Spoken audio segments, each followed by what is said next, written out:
Bonsoir à tous et merci de rejoindre la télé républicaine pour vous informer.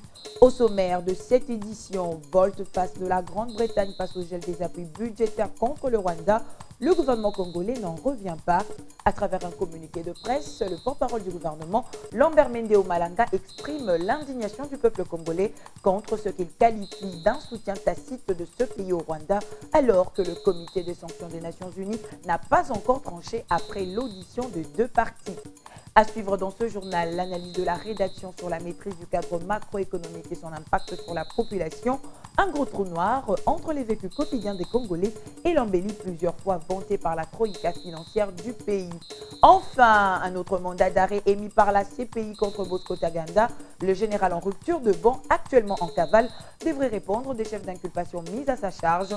Les chargés de sensibilisation des activités de la CPI, vous allez l'entendre, demandent au gouvernement congolais de remplir sa part de contrat pour arrêter et transférer le chef du M23 devant les juges de la Cour pénale internationale. Vous informer est notre devoir. D'abord, cette nouvelle qui émane du porte-parole du gouvernement. Le gouvernement de la République démocratique du Congo dit toute son indignation après l'annonce par la Grande-Bretagne de revenir sur sa décision de suspendre des appuis budgétaires au Rwanda. Le communiqué publié par Lambert Mende Omalanga rappelle que le gouvernement britannique a déboursé au profit du Rwanda 12 millions de dollars sur le 24 millions prévus. Les ministres des médias, relations avec le Parlement et de l'initiation à la nouvelle citoyenneté déplorent la décision de la Grande-Bretagne d'alléger la pression du Royaume sur le Rwanda alors que le comité des sanctions de l'ONU ne s'est pas encore prononcé après avoir écouté les deux parties. On reste à l'est du pays. Les sommets des chefs d'État des Grands Lacs consacrés à l'insécurité dans l'est de la RDC doit s'ouvrir ce vendredi 7 septembre à Kampala, en Ouganda. Certaines sources diplomatiques citées par la radio onusienne indiquent que le chef d'État devrait discuter entre autres du renforcement du mandat de la MONUSCO pour qu'elle assure la sécurisation de la frontière entre la République démocratique du Congo et le Rwanda. Pendant la réunion préparatoire qui s'est tenue ce jeudi, les experts congolais ont accusé leurs homologues rwandais de refuser l'examen de la proposition des ministres de la Défense des Grands Lacs réunis en août dernier à Goma sur l'implication des Nations Unies et de l'Union africaine qui doit être déployée entre la RDC et le Rwanda pour lutter contre les groupes armés actifs dans cette partie du continent. On en vient à l'opération de la paie des fonctionnaires par voie bancaire. Dès les mois d'octobre prochain, ce sera le tour des officiers de la police et de l'armée de passer au guichet pour recevoir leur salaire. Déjà, des dispositions ont été prises pour procéder à l'ouverture de comptes.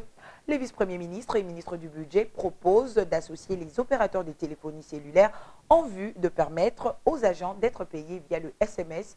Une initiative qui est encore à l'étude. Il en a été question cet après-midi au siège du comité de suivi de la paye à la Gombe, compte rendu à Don Chemessi. Dieu merci Sweka. Après évaluation de l'opération de paiement des fonctionnaires par voie bancaire, Daniel Moukoko Samba a convié à cette énième réunion, outre le comité de suivi de la paye, quelques responsables de la police et des FRDC, sans oublier les responsables de Tigo, Vodacom et Airtel. Le vice-premier ministre et ministre en charge du budget veut mettre à contribution le paiement des agents de l'État via SMS, question d'éviter les désagréments. Une réalité nous est tous venue à l'esprit lors de discussions en comité de suivi de la paye, c'est de faire appel à nos partenaires de la téléphonie mobile pour nous faire bénéficier de leur technologie et gagner du temps, gagner en surface et gagner en efficacité sur la paye du personnel et pouvoir atteindre l'ensemble du territoire national, même là où il n'y a pas de banque. Tant qu'il y a du réseau GSM, que les paiements puissent parvenir aux fonctionnaires où qu'ils soient. Dès le mois d'octobre, la bancarisation va se poursuivre avec le paiement des officiers. Des agences mobiles seront mises à contribution. Cette fois, il sera question de procéder avant tout à l'ouverture des comptes et à l'identification des militaires. Le problème que nous avons connu, surtout la première paie, c'est tout simplement parce qu'il y a des opérations qui se passaient au moment. Il y avait l'ouverture des comptes et la paie. Pour le moment, avec les deux structures, nous allons commencer d'abord par recevoir tous les militaires pour les identifier, les policiers et les militaires, les identifier. La deuxième phase, c'est ouvrir les comptes bancaires de chacun d'eux. Et il y aura enfin la troisième phase qui consistera à la paie effective. Le paiement des agents concerne près d'1 million de fonctionnaires. Pas si facile à réaliser, mais c'est un pari presque réussi. Si la stabilité du cadre macroéconomique demeure incontestablement acquise en termes d'indicateurs quantitatifs, toutefois, la population peine encore à en tirer les dividendes. Un paradoxe difficile à expliquer alors que la République démocratique du Congo aligne depuis 2002 une croissance économique positive, accumulant des excédents à chaque exercice budgétaire. Y aurait-il anguille sous roche? Quand est-ce que le peuple palpera-t-il du doigt les effets positifs de cette stabilité du cadre macroéconomique maintes fois clamé? Une énigme, et la réponse est dans cette analyse de la rédaction avec Adam Chemissi. La situation sociale des Congolais, parlons-en ce soir. Médusés, ébahis, parfois désabusés, les Congolais perdent de plus en plus espoir. Les années s'évadent sans que la population constate une amélioration sur son vécu quotidien. On vit la misère la plus noire, le chômage a atteint des sommets. Le Congolais qui hier vivait avec moins d'$1 par jour, aujourd'hui il ne vit avec quasiment rien en poche au gré des bénédictions divines. Cette situation invivable étonne les expatriés qui se demandent comment les gens font pour joindre les deux bouts du mois. Mais qu'est-ce qui bloque? Tous les gouvernements se sont succédés. Antoine Gizenga, Adolphe Muzito, aujourd'hui Matata Ponyo. La situation sociale demeure la même. Il est vrai que l'instabilité dans l'est de la République démocratique du Congo ralentit des efforts. Mais tout de même, cela fait 10 ans, et oui 10 ans, que la RDC aligne un taux de croissance positif dans un cadre macroéconomique relativement stable. 10 années de non-inflation, d'une gestion drastique des finances publiques. Mais dans le concret, rien. Le Congolais, une décennie après, ne vit toujours pas les effets d'une stabilité vantée devant les caméras de télévision. Un paradoxe qui commence à agacer, voire à irriter. Cette stabilité criée sur tous les toits est-elle destinée à nous, Congolais? Est-ce pour plaire au FMI et à la Banque mondiale, s'interrogent les Quinois. La bonne santé de l'économie congolaise est confirmée par les chiffres et les indicateurs au vert. Malheureusement, sur le terrain, le peuple peine à en tirer les dividendes. Le journal Le Potentiel croit détenir la vérité. Selon ce quotidien, il se pose un réel problème de répartition de revenus national. C'est une infime partie de la population, moins de 10%, indique Le Potentiel, qui a droit au chapitre. Le reste de la population doit se contenter des miettes.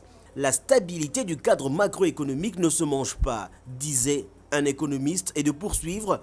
En 10 années de stabilité, le peuple devait déjà sentir des changements dans son vécu quotidien. Matata Ponyo doit briser ce cycle inexplicable des pauvretés dans un pays où les signaux économiques brillent favorablement.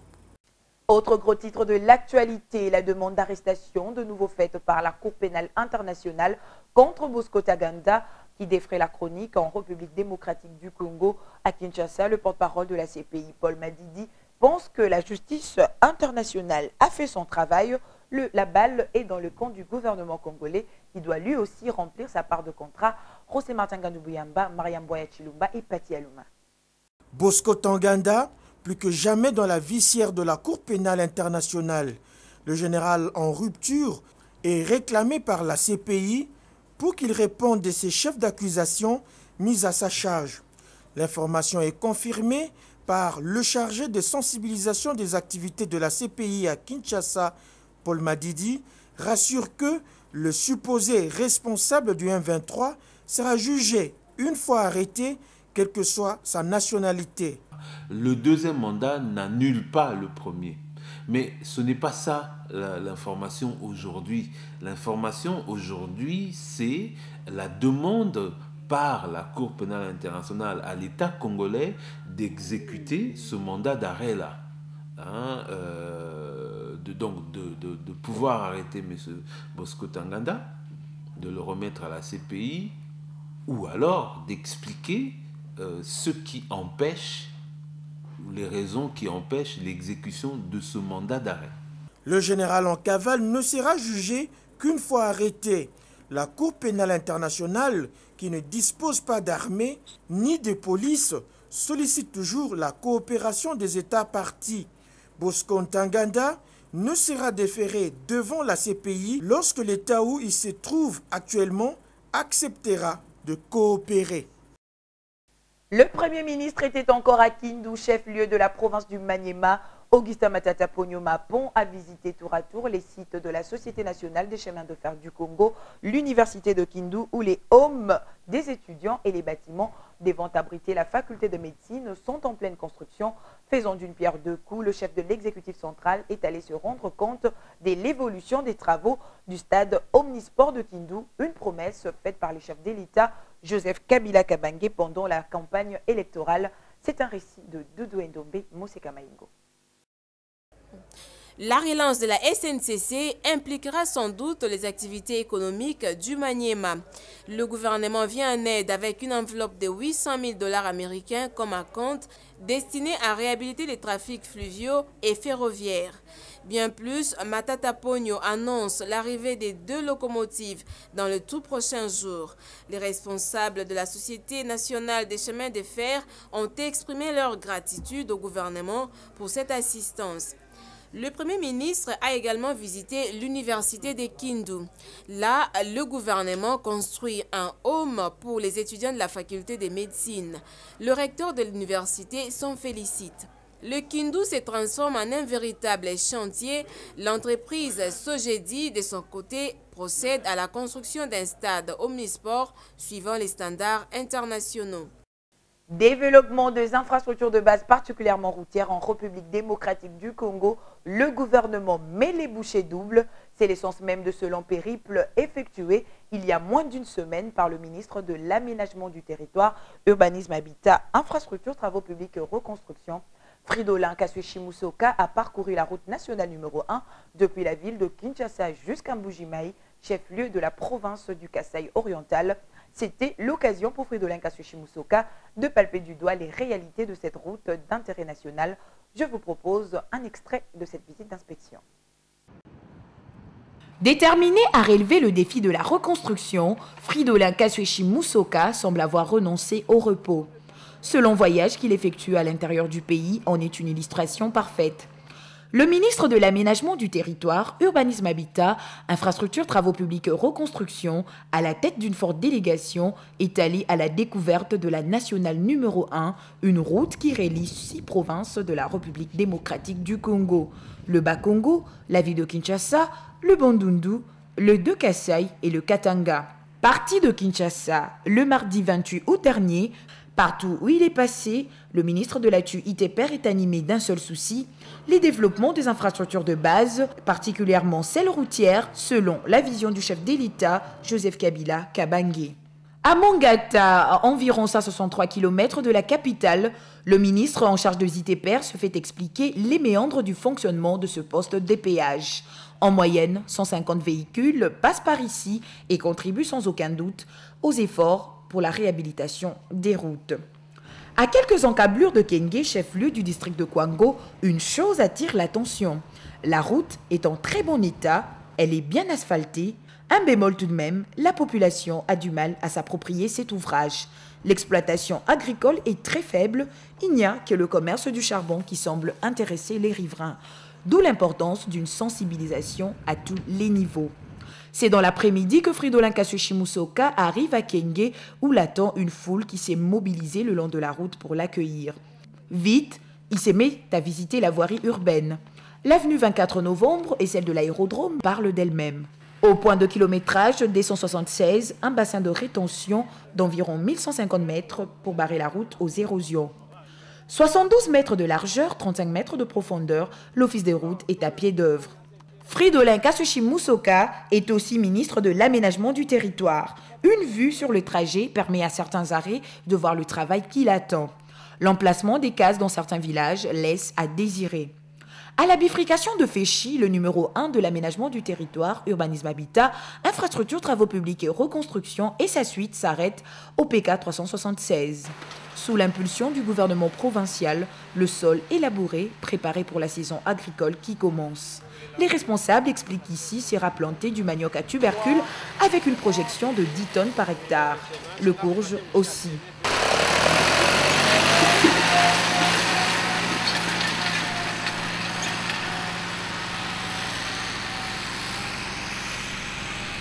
Nous vous proposerons l'intégralité de cette visite d'inspection de Fridolin Kasweshi Musoka sur la nationale numéro 1 à la fin de ce journal. La sensibilisation contre le VIH-Sida, il en a été question ce jeudi au cours d'une séance organisée par l'entreprise de génie civil Power Master Congo et les centres médicaux Jourdain. Cette rencontre organisée à l'intention des ouvriers des chantiers réalisés par cette entreprise de construction dans la commune de Mbandalungwa devrait permettre d'atténuer les impacts sociaux négatifs liés au projet et dans une large mesure inciter les agents à se faire dépister pour connaître leur statut sérologique. C'était à l'espace Bandal Couleur, nous disent Bijumbu Ndoya et Pati Aloma. Pour ces ouvriers appelés à fréquenter l'environnement immédiat de ces chantiers et manipuler des outils tranchants, cette séance de sensibilisation sur le VIH-Sida et les IST s'avère indispensable. Il s'agit pour les organisateurs d'éveiller la conscience du public sur l'impact du sida. Il s'agit aussi d'atténuer, si possible, la progression de cette pandémie. Un exercice qui vient lever un pan de voile dans les esprits, espère Dr Rémi Kissikinde. Nous voulons mettre en garde la jeunesse pour qu'ils sachent que le virus existe. Ça servira d'abord à la jeunesse de comprendre l'héritage sérologique. C'est une expérience qui est d'abord positive dans la mesure où les jeunes eux-mêmes se sont mobilisés pour venir se dépister librement. Les organisateurs ont des raisons de se dire satisfaits. Les enseignements ne sont pas tombés dans les oreilles des sourds.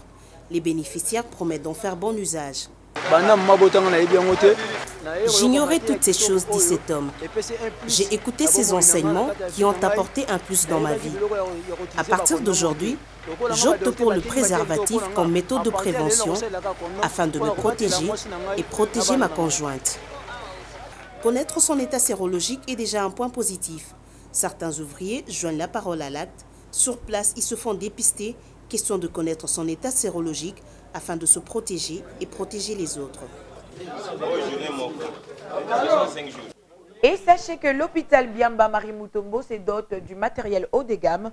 Il s'agit des équipements de laboratoire de la dernière technologie et d'un onduleur de 160 kWh pour renforcer la capacité fonctionnelle de cette formation médicale comptée parmi les plus modernes et performantes du pays. Nous y reviendrons.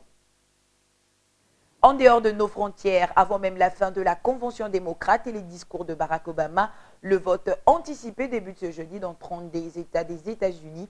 La procédure avantage le candidat du Parti démocrate. Aux États-Unis, cela s'appelle le early vote, que l'on pourrait traduire par vote anticipé.